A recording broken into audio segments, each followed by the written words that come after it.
17 বছর ফ্যাসিস্ট সরকারের আমলে কোনো রকম কূপ খনন করা হয় নাই, দেশীয় সম্পদ উত্তোলনের ব্যবস্থা করা হয় নাই।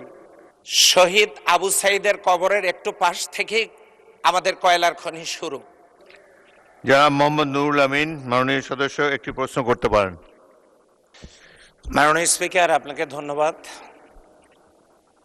রংপুর 6 পীরগঞ্জে আল্লাহর অশেষ রহমতে দক্ষিণ পূর্ব এশিয়ার সর্ববৃহৎ কয়লার খনি। এরপরে সেখানে লোহার খনি, ধাতব দ্রব্যের খনি, চীনামাটির খনি, খনিজ সম্পদের সমৃদ্ধ এই রংপুর। মাননীয় প্রধানমন্ত্রী কিছুদিন আগেই সফর করেছেন সেখানে।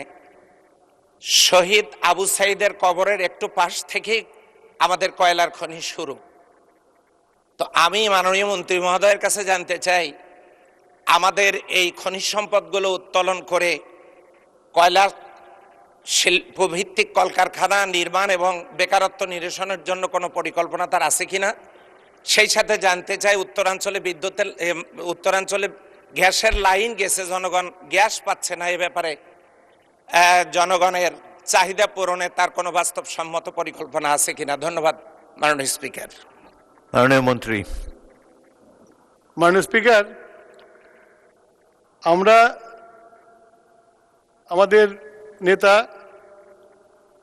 প্রধানমন্ত্রীর নেতৃত্বে বাংলাদেশে গত দীর্ঘ 17 বছর ফ্যাসিস্ট সরকারের আমলে কোনো রকম কূপ খনন করা হয় নাই, দেশীয় সম্পদ উত্তোলনের ব্যবস্থা করা হয় নাই।